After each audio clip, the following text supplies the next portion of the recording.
معاف کر دے. وہ اللہ کتنا بڑا معاف کرنے والا ہے. 100 سال کا پاپی بھی اگر ہو اور وہ اپنی زندگی کے گناہوں کو یاد کرے, ایسا جوانی کہاں ہوگی, مال کس کس راستے سے کمایا اور اس مال کو میں نے کہاں خرچ نہیں کیا اور کیا کچھ نہیں کیا میں نے تیرے خلاف تیرے کو ناراض کرنے کے لیے کہ مولا آج میں تیرے دربار میں پہنچاؤں, اللہ تو میرے کو معاف کر دے.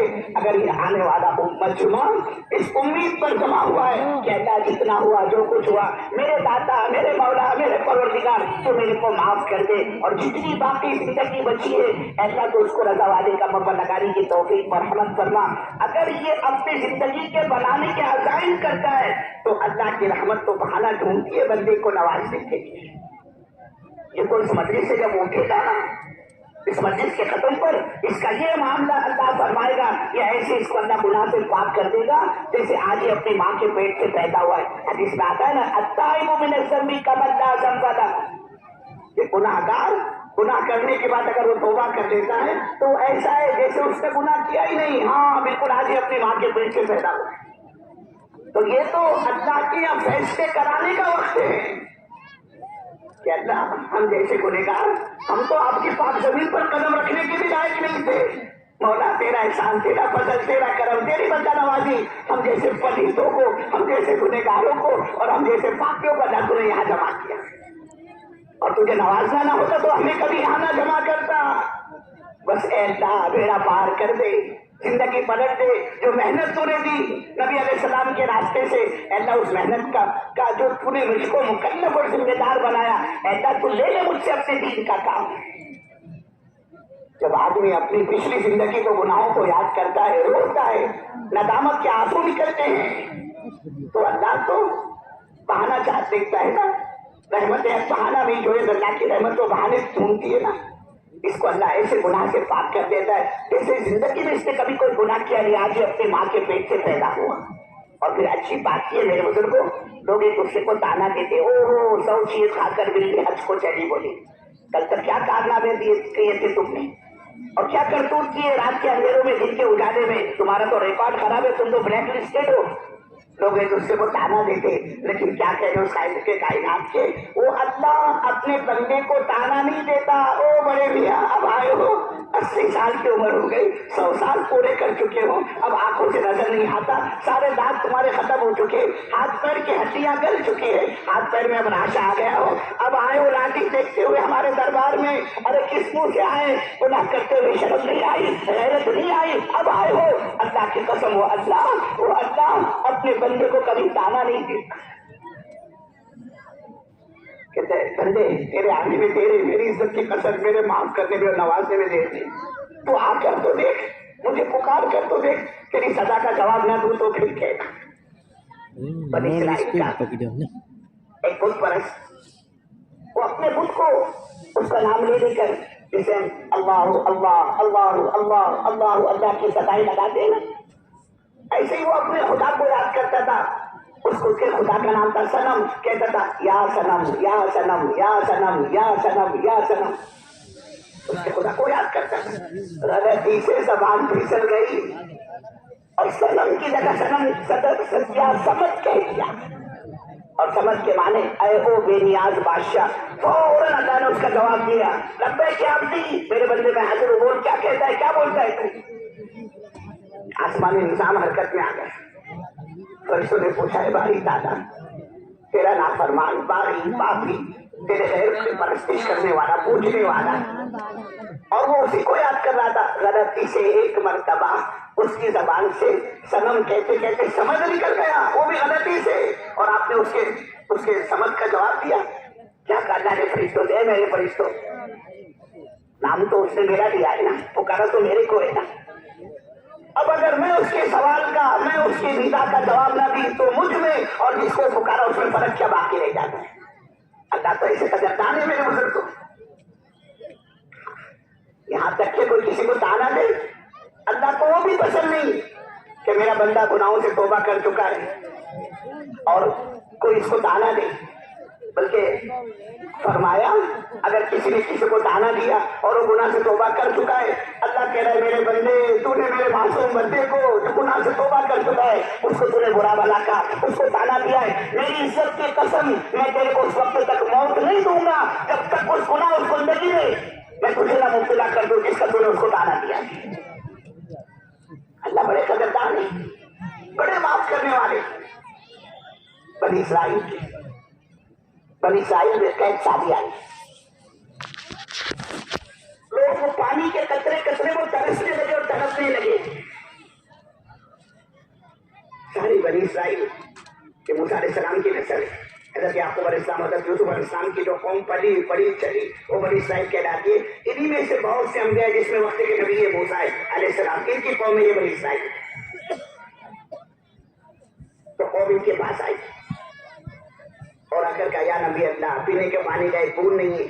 آپ اللہ کے نبی اللہ سے دعا کرے وہ اللہ ہمارے لیے پینے کے پانی کا انتظام کرے. چنانچہ کلیم اللہ تھی فوراً جواب آیا، اے موسیٰ ہماری عزت کی قسم پانی کا ایک قطرہ بھی ہم نہیں برسائیں گے. کیوں؟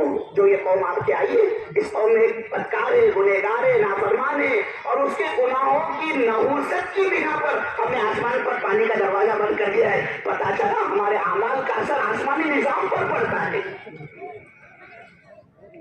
اللہ نے کہا موسیٰ ہماری عزت کی قسم ایک بوند بھی ہم پانی نہیں برسائیں گے کہ جو تمہاری قوم آئی ہے اس میں بدبخت ہے، نافرمان ہے، پاپی ہے، اور اس کے گناہوں کی نحوست کی وجہ سے آسمان پر پانی کا دروازہ بند ہے.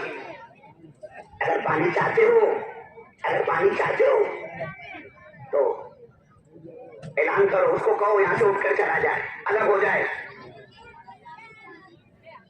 حضرت موسیٰ نے اللہ کا پیغام سنایا کہ میں نے تو مانگا اللہ سے پانی، کہ وہاں سے یہ جواب آیا ہے. اس قوم کے اندر ایک ایسا بدبخت ہونے کا نافرمان پاپی ہے اور اس کے گناہوں کی نوست کی وجہ سے اللہ نے آسمان پر پانی کا دروازہ بند کر دیا ہے. اب اگر پانی چاہتے ہو اللہ فرما رہے وہ یہاں سے الگ ہو جائے ان لوگوں سے، اس کے بعد ہم پانی برسائیں گے. اب اگر جو بھی اٹھتا ہے تو اس کی تو فضیلت ہوتی ہے نا، لوگ سمجھیں گے کہ یہ ہے کانڈ کرنے والا پاپی، اس کی وجہ سے یہ مصیبت. اب ہر ایک بیٹھنے والا تو جانتا ہے نا میرے بزرگوں ہم کیسے ہیں، ہمارا اللہ کے ساتھ تعلق کیسا ہے. دکھنے میں تو سب اچھے نظر آتے ہیں لیکن کس کے کون سعید ہے، کون بدبخت ہے، کون اچھا ہے، کون برا ہے، وہ تو وہ خود جانتا ہے اور اللہ جانتی ہے کہ میرا اللہ کے ساتھ کا تعلق کیسا ہے. اب اس مجلس میں وہ بندہ جو اس نوعیت کا تھا، اس قسم کا تھا، اس کے دل پر ایک چوٹ لگی. ہائے کہ میری گناہوں کی نحوست سے اتنا بڑا تقاضا کہ ہمارے بچوں کو پینے کے لیے پانی نہیں، ہمارے جانور پیاس سے مر رہے ہیں اور آسمان پر پانی کا دروازہ بند ہے. اس اللہ کے بندے نے اسی مجلس میں بیٹھے بیٹھے توبہ کر دی. کہتا جو زندگی گزر گئی نافرمانی میں، گناہوں جو گزر گئی، میرے دادا میرے مولا تو میرے کو معاف کر دے. اس کی آنکھ نہیں، اس کا دل رویا اندر ہی اندر اپنے گناہوں کو یاد کر کے، اپنی گزشتہ زندگی کو یاد کر کے. اس کا توبہ کرنا تھا. آسمان پر بادل چھا گئے اور دھواں دھار موسلا دھار بارش. ساری قوم خوش، ہمارا تو مسئلہ حل ہو گیا. قوم تو خوش ہو گئی لیکن موسیٰ علیہ السلام آ گئے ٹینشن میں. یہ کیا؟ ابھی اللہ نے مجھ سے کہا جب تک وہ بندہ اٹھ کر جاتا نہیں ہم پانی کا ایک بوند نہیں برسائیں گے. اور میں دیکھ رہا ہوں سارا مجمع ٹوٹ کے تو بیٹھا ہوا، پھر یہ پانی کیسا؟ مجھ سے تو کہا تھا کہ جب تک وہ اٹھ کر جاتا نہیں ایک بوند بھی نہیں برسائیں گے. اور میں دیکھ رہا ہوں کوئی بھی اٹھ کر گیا نہیں، پھر یہ پانی کیسے برستا؟ پریشان موسیٰ علیہ السلام. قوم تو خوش ہو گئی، ان کا تو کام بن گیا، لیکن یہ آگے ٹینشن میں. پھر دوبارہ اللہ سے بات کی ہے، اللہ تم نے تو یہ فرما رکھا تھا کہ ہم ایک بوند بھی پانی نہیں برسائیں گے. تمہاری قوم میں ایک پاپی نافرمان ہے اور اس کے گناہوں کی نحوست کی وجہ سے ہم نے پانی کو بند کیا ہے، اور جب تک وہ اٹھ کر چلا نہیں جاتا ہم پانی نہیں برسائیں گے. اے میرے محبوب، اے باری تعالیٰ، میں تو یہ دیکھ رہا ہوں یہاں سے کوئی بھی اٹھ کر گیا نہیں، پھر اس کے باوجود یہ پانی برسا کیسے؟ تو اللہ نے جواب میں فرمایا، اے موسیٰ اس نافرمان بندے نے ہم سے سمجھوتا کر دیا ہے. اس نے اپنے گناہوں کی توبہ کی ہے، اپنے گناہوں کو یاد کر کے وہ رویا ہے، اور موسیٰ اسی کی توبہ کی برکت سے ہم پانی برسا رہے ہیں. حضرت موسیٰ علیہ السلام نے فرمایا، اے اللہ ٹھیک ہے تیرا اور بندے کا معاملہ تھا، وہ پاپی تھا، اس نے توبہ کی، تو نے اس کو معاف کر دیا اور پھر پانی بھی برسایا. میرے کو فقط اتنا تو بتا دے کون تھا وہ اللہ کا بندہ تیرا نافرمان جس کی وجہ سے پوری امت ہلاک ہو رہی تھی، برباد ہو رہی تھی، پریشان تھی. مجھے بتا دو وہ کون تھا. کیا جواب دیا اللہ نے کیا فرمایا کہ موسیٰ جب وہ